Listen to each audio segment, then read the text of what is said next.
আমার বিশ্বনবী তিনি স্পষ্ট করে বলে দিয়েছেন জান্নাতে যাওয়ার বিষয়টা। যে আয়াত পড়লে রব্বুল আলামিন জান্নাত দান করবেন, যে আয়াত পড়তে দেরি কিন্তু জান্নাত যেতে দেরি হবে না, সেই আয়াত প্রত্যেক মুমিন বান্দার পড়ার দরকার আছে না নাই? সবার দরকার আছে তো? সবাই জান্নাতে কি যাইতে চাই তো? সবাই চাই তো ইনশাআল্লাহ? সবাই জান্নাতে যেতে চায়, কিন্তু how to go to the heaven, but we don't practice all of ইবাদা। আমরা কিন্তু প্র্যাকটিস করছি না, আমরা নামাজ ঠিক মতো পড়ছি না, আমরা ইবাদত করছি না। বাট সহজে হুজুর কিভাবে জান্নাতে যাওয়া যায় একটু বলেন। বিশ্বনবী তিনি স্পষ্ট করে বলে দিয়েছেন, ও আমার উম্মতরা তোমরা শোনো, আমার রব্বুল আলামিন আমার কাছে গ্যারান্টি দিয়ে বলে দিয়েছেন, যে ব্যক্তি লা ইলাহা ইল্লাল্লাহ পড়বে, লা ইলাহা ইল্লাল্লাহর আমল করবে, জীবনে কাজে লাগাবে।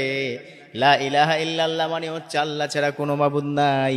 সে রব্বুল আলামিনের ইবাদত যদি সঠিকভাবে করা যায়, রব্বুল আলামিন যা কিছু বলে দিয়েছেন সেই অনুযায়ী যদি চলা যায়, বিশ্বনবী নিজে ঘোষণা দিয়েছেন ফাদাখালাল জান্নাহ, রব্বুল আলামিন তাকে জান্নাত দিয়ে ধন্য করবেন। আল্লাহু আকবার।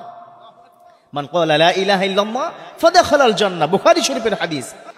বিশ্বনবী স্পষ্ট করে কি বলে দিয়েছেন, বাল্লিগু আন্নি ওয়ালাউ আয়া, তোমরা পৌঁছে দাও, তোমার কাছে যদি একটি আয়াতও থাকে, একটি হাদিস যদি থাকে, একটি মেসেজ যদি থাকে, পৌঁছে দাও।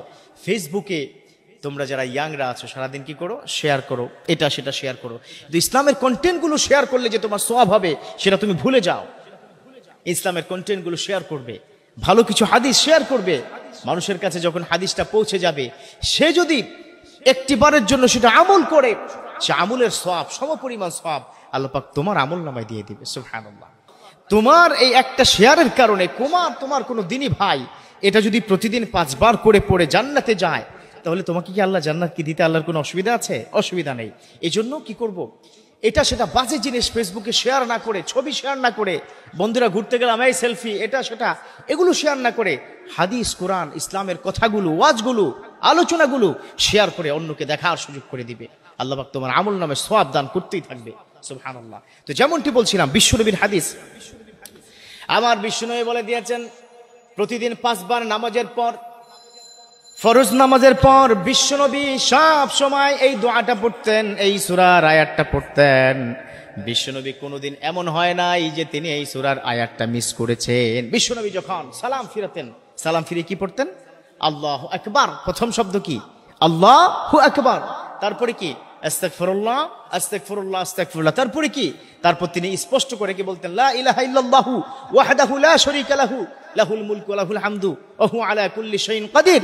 আল্লাহুম্মা লা মানিআ লিমা আতাইতা ওয়া লা মুতিয়া লিমা মানাতা ওয়া লা ইয়ানফাউ যাল জাদ্দি মিনকাল জাদ। এভাবে তিনি কিন্তু পড়তেন। তারপরে তিনি এই আয়াতটা পড়তেন, সেই আয়াতটা হলো আয়াতুল কুরসি। বিশ্বনবী স্পষ্ট করে বলে দিয়েছেন, মান ক্বারা আয়াতুল কুরসি, যে ব্যক্তি আয়াতুল কুরসি পড়বে প্রত্যেক ফরজ নামাজের পর, যদি নিয়ম মেনে আয়াতুল কুরসি পড়ে, ওই বান্দার মধ্যে আর জান্নাতের মধ্যে শুধুমাত্র একটাই তফাৎ, একটাই ফারাক, সেটা হচ্ছে মৃত্যু। সুবহানাল্লাহ। সে ব্যক্তি শুধু মরতে দেরি, জান্নাতে যেতে দেরি নয়।